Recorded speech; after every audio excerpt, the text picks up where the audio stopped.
So, if you were to Google Elon or go on YouTube, most of the interviews are about business, but I thought since this is about dreams and life skills, we focus more on the various turning points in Elon's life from where he grew up in South Africa to where he is now, because everyone has a journey. So I thought it would be cool that when you look at your life, there's going to be certain parts where you're like, if you went this way, you end up here, but if you go this way, you end up there. And in Elon's case, he went from literally Victoria, South Africa, to Kingston, Ontario, Canada, to Pennsylvania, which is the East Coast, to Stanford, which is in Northern California, down here. And it's a total of, if you look up, can you make it smaller?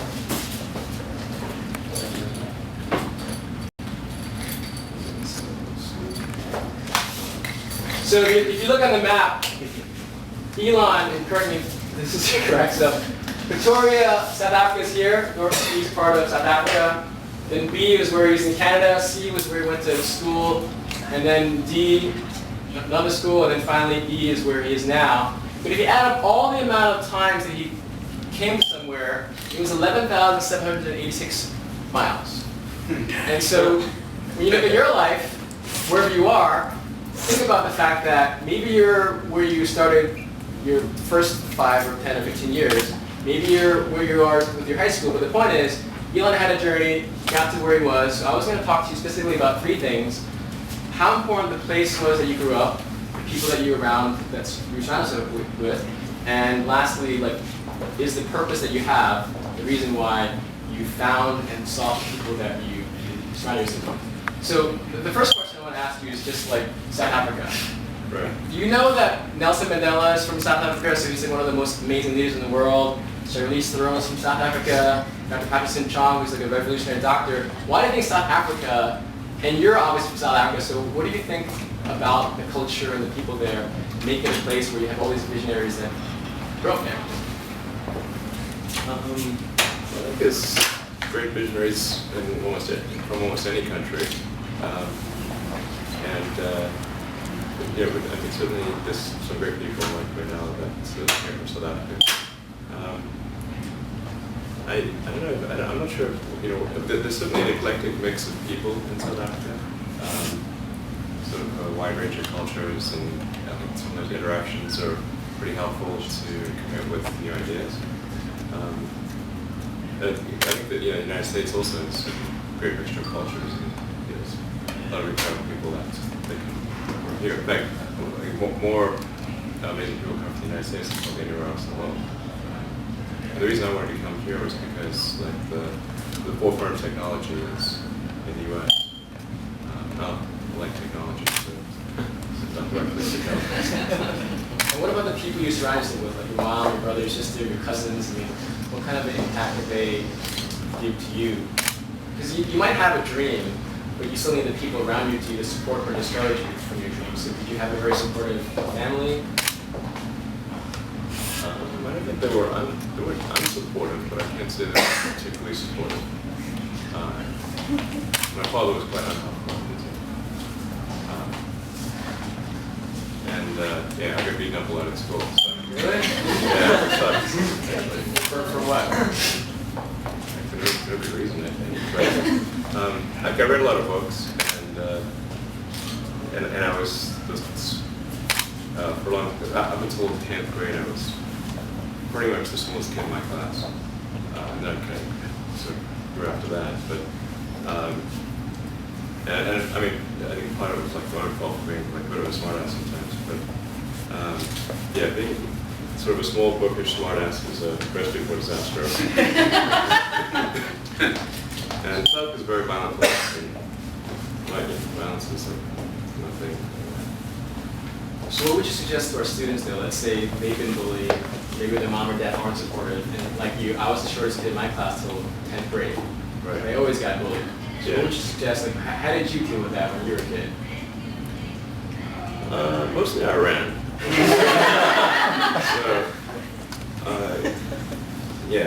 I think run or hide. Those are the 2 options, really.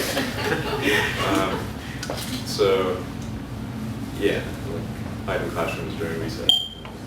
Okay, so that's what you suggest to everywhere. I mean, Run high. I'm not sure what the other options are. Okay. So And actually, when I left South Africa, I left by myself when I was 17, against my parents' wishes and with almost no financial support. So when I was in Canada, I sort of supported myself through various odd jobs, and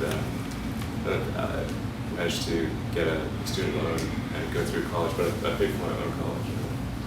Well, I mean, got loans plus work. Eventually paid off the loans. And why did you choose Canada? Why Queen's University? Is that where you went, Kingston? My mom was born in Canada, so my grandfather, I should say, was actually American from Minnesota, but my mom had applied for U.S. citizenship before a certain age, so she didn't have that, but she was born in Canada, so I applied for her Canadian passport and mine at the same time, and then I have 3 weeks after getting the passport. And then from Canada to UPenn to Stanford, like, what was the reasoning for that? Like, you just not go directly to Stanford or the West Coast. That's what you ended up wanting to go to. So, in Canada, the colleges are less expensive. It's kind of like maybe a state school, like if you go to University of California or one of the Cal State universities, the tuition is much less than it is in other places. So, instead of paying my way through college anyway, I could go to some place other than Canada with a scholarship or something like that. So I didn't really think about U.S. universities, but after my second year at Queen's, I applied to UPenn and actually did get a scholarship, so I ended up going there in the 3rd year. And then after graduating, decided I wanted to pursue grad studies, applied to Stanford, got it. So let's talk a little bit about some of the turning points. I've read that when you were 12, you saw your first computer code. You get a class for $500. Right. So again, you have an idea, as all the students have. Who did you reach out to? Did you reach out to your mom? Did you reach out to your cousin? Or like, how did you make that, oh, I have this product, to here's $500, Elon? Well, I read a lot of computer magazines, and there was a computer magazine that you could sell software to, and then publish the software, and then send you a check. And I like playing video games, so I need more money to buy a better computer and more video games. So I wrote some software and sold it to the sold a company, another one. When you were 12, did you have doubts? Because a lot of students might have those doubts where we have an idea, we think it's good, but again, from the idea to the completion, you just say, oh, I like this game, I'm going to try it out, so I'm just going to do it. Well, I just really liked computers, and programming was kind of fun. It seemed kind of amazing that you can make a computer do all these things. So I didn't think they would accept I didn't think they'd actually buy the software, but if you don't try, then you definitely have 0% chance. So I mailed it in, and then they bought it, and I don't think they knew I was 4 years old actually. Do they know you now? I think, yeah. I guess after I sold the second program to them, I went and visited their offices. And then you fast forward to your college. I watched their interviews, and you kind of tell people, I thought about what I want to do, and I thought about the internet, sustainable energy, and like space travel. And now people might believe you because you have 2 companies, or actually 4 companies that you created or started, and you invested in a 5th one, right? Right. A lot of companies he's created and started. But back in college, did you share your dreams with your classmates? Because can you imagine if I were with you in college and you say, hey, I want to like fly into outer space. Did you have a desire that you share that with your classmates? Or again, going back to from the idea to the completion, what are some steps you might have taken so that students can think about that? Sure. Well, I mean, when I was in college, I just thought about the things that might most affect the future of the world. And there were actually 5 things, 3 of which I was confident would be positive, and 2 of which I thought could be have a mixed outcome or a question, no uncertain outcome. And the three that I thought would definitely be good were sort of space travel, particularly making like multiplanetary, sustainable energy, and the internet. And then there's writing genetics, reading, writing genetics, and artificial intelligence, which are more of a thorny issue. Right? So I didn't think at the time that I would be involved in all three, but those are just what I thought would most affect the future.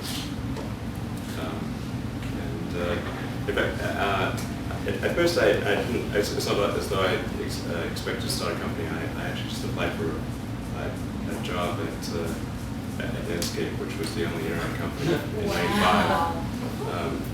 And then that sent my resume, I didn't hear anything, and I tried to hang out in the lobby. That's what Steve Jobs did. Yeah, but I was too shy to talk to anyone, so that didn't work. So then I just started writing some internet software, and then my brother came down and joined me, and we created a company. But we still had virtually no money, so we had $3,000, and so we could afford to rent this really crummy office, which was cheaper than an apartment. So we just slept on a couch in the office, and then showered at the YMCA. So one more question, and I'm going to open it up to the students and some of the volunteers. So I was talking to Andy Bell, as the CEO of the shelter, right? And he talked about how the solutions that we want to find for any problem isn't just about resources, it's about relationships. So for you, the guy named Harry Rosen. Yeah, right. How do you really know a lot of details. I've read a lot. Harold Rosen, yeah. So Harold Rosen was one of the guys that was instrumental in helping Elon with Tesla and SpaceX. Is that accurate? Not so much with SpaceX, but more with Tesla. In 2003, about a year after Tesla, SpaceX was started. So SpaceX was the reason he called me, but then he wasn't all that helpful with SpaceX, but he certainly helpful in getting Tesla going. And he brought J.B. Straubel, who was ended up being one of the co-founders of Tesla, to the lunch, and they were trying to do like I think a hydrogen airplane or something, which it sounds cool, but I don't think it's very practical. But then they also mentioned electric cars, because Harold had done an electric car company called Rosen Motors that didn't ultimately succeed, but both JB and Harold were really interested in electric cars. And I mentioned that I was going to be doing my grad studies on ultracapacitors for use in electric cars, and then they said that I should get a test drive in a prototype for AC propulsion of electric. It was an electric conversion of a kit gasoline sports car, and that really made it clear that you could create a long-range, fast electric car, and so we created Tesla as a result. So my question is for the students: they have a dream, they have to find people like a Harold. How did you actually meet Harold? Was it like friend or friend, or how did that? I'm not entirely certain. I think he heard about SpaceX, and they gave me a call and suggested having lunch. Okay. It's just how it looked. Does that happen a lot? Like people from out of the blue say, "Hey, Elon, I want to help you," or? It does these days. It didn't happen in the beginning. So what would you suggest for people that aren't in a more established position as you, but how do you find those business contacts or people that can develop those relationships to help you? Well, I think it's worth like going to if you go to places where such people are likely to be, and they just can try sort of cold calling people out of the blue. Then I got a couple of summer jobs that way. Yeah, but I think just sort of go out and try to meet as many people as possible. It's a good way to go. Thank you. So, any questions from the students or volunteers? I know majority. Did you have any downfalls where you thought was bad but was good in the long run? Well, it's certainly been sort of problems that we encountered along the way.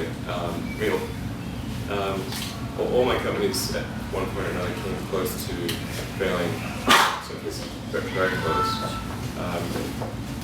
2008 was probably the low point because we had our third rocket failure in a row, so we'd only had failures until that point. And I'd only planned to have enough money for 3 launches, so fortunately we were able to scrape together enough to do a 4th one. But if the 4th one had failed, then it would have been a game over for SpaceX. And then also later that year, because of the financial meltdown, we weren't able to raise money, outside money for Tesla. So I committed all the money I had left, and then the existing investors agreed to match that amount. But we only closed that financing round and got the money at 6 p.m. on Christmas Eve. Wow. That was the last hour of the last day that it was possible. We were bankrupt right after Christmas. So basically you did fundraising? Well, creating any company, you've got to grow any company, you've got to convince people to give you money. And in order to convince people to give you money, they have to think that there's a good chance that the money will be worth more after we give it to you. But in terms of the amount of time spent raising money, it's a pretty small percentage of what I do. So less than, well under 5%, maybe 2% of the time. Agnes? Are you scared to go up to space? Sorry? Are you scared to go up to space? I wouldn't say I'm scared to go up in space. There is certainly some risk to going to space, but I think it can be reduced to a very low likelihood. So I think it can be very safe. And ultimately, in order for humanity to become a spacefaring civilization and travel to other planets, it's really important to make space travel super safe. Are you going to Mars?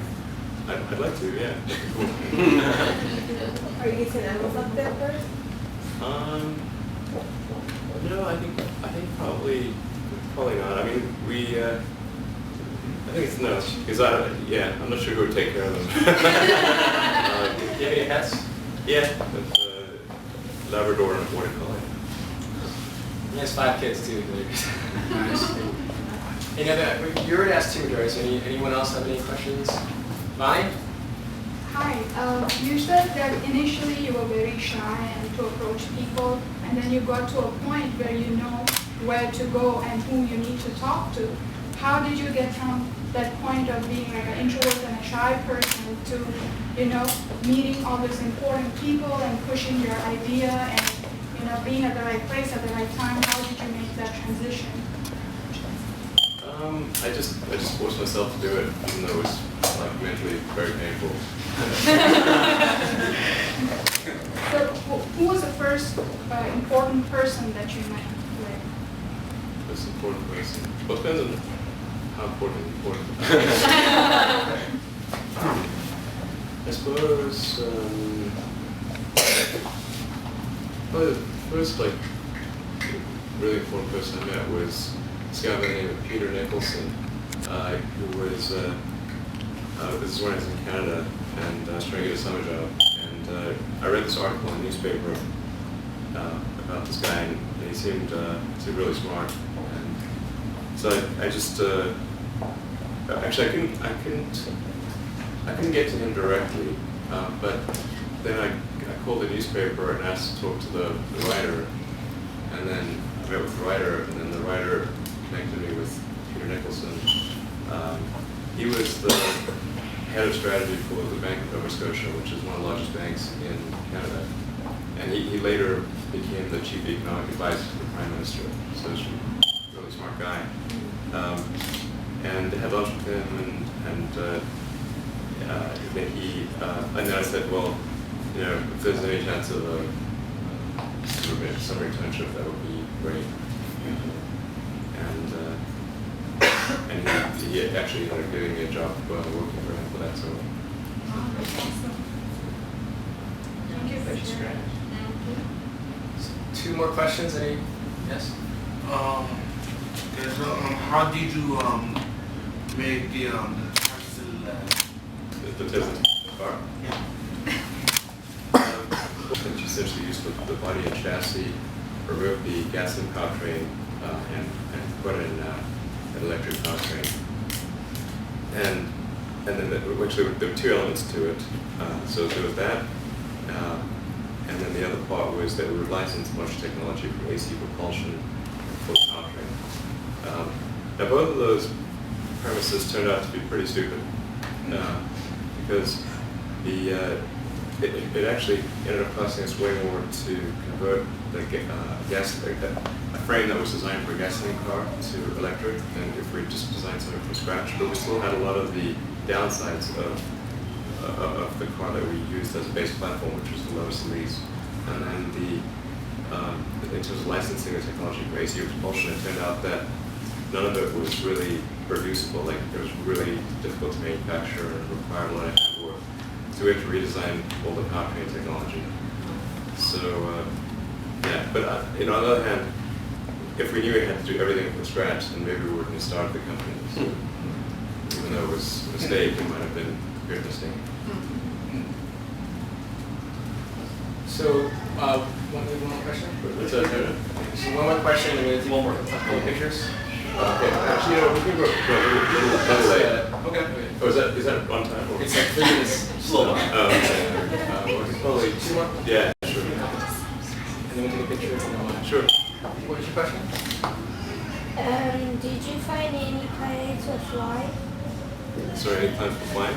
No, did you find any plans with life? Oh, plans for life? No. So far, nobody's found any direct signs of life. But the telescopes are indicating that there's a huge number of planets out there that are similar to Earth. So it seems likely that there's at least primitive life, like single-celled life, bacteria, that kind of thing. Then there's a much smaller number that would have sophisticated life, like plants or animals, and then a much tinier number that would have life that we can talk to. And that number might be 0 in our region of the galaxy. Hopefully it isn't. But we've not seen any direct sign of communications from nearby solar system or solar systems. Yeah. Yeah. Yes, and it's always like a debate. Like, it'd be cool to discover life, but not if that discovery is the approaching invasion fleet. Your question? No, not first student. Do you drive the car that you designed? Yeah. Nice. Absolutely. Very every day. quiet too. Almost ran me over. I didn't hear it. Yeah, it's important to always use your product and figure out like what if they think every day about how it could be better. Is there a question, Manisha? Yeah. So how do you deal with fear? Fear of being wrong, or fear of failure, or fear of being ridiculed by media? So how do you deal with that? Well, I'd say I feel fear quite strongly. Sometimes I don't have fear, but I think if I think it's important enough, then I just override the fear, just ignore it. But it does cause me a lot of stress and anguish. Justine? So I have a question for our students. How can they best reduce their carbon footprint in their everyday lives? Because I don't know if you understand, but regular cars, they put pollution into the air, which we breathe into our lungs, and it makes us sick. And he's invented a car that is electric, so it doesn't need gasoline, and that's like the future of our planet, and that's huge.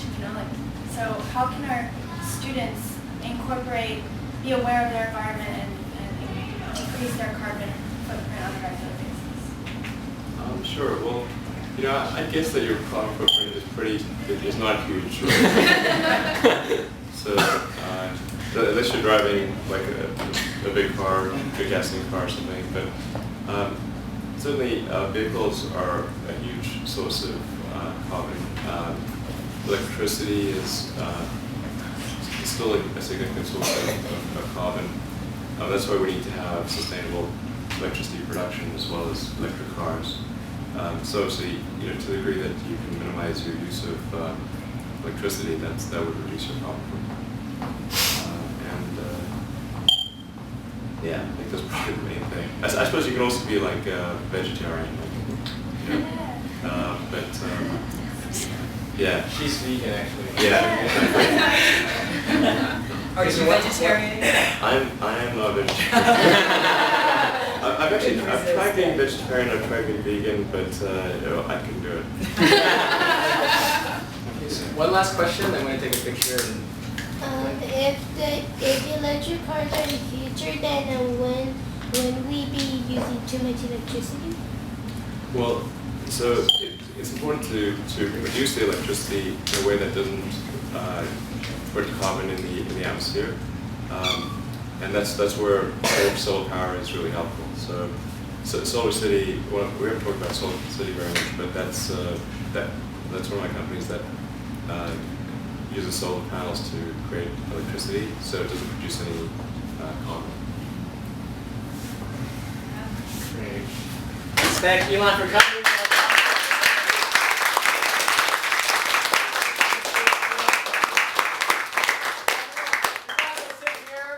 Everyone's going to surround Elon. We'll take one quick picture. Elon can sit down. Everyone surround Elon. One quick picture, and then he's on his way. I want to be in the picture with you a lot, man. Are you going to take a picture? I'll take it. We'll do a quick picture. Everyone surround Elon, please.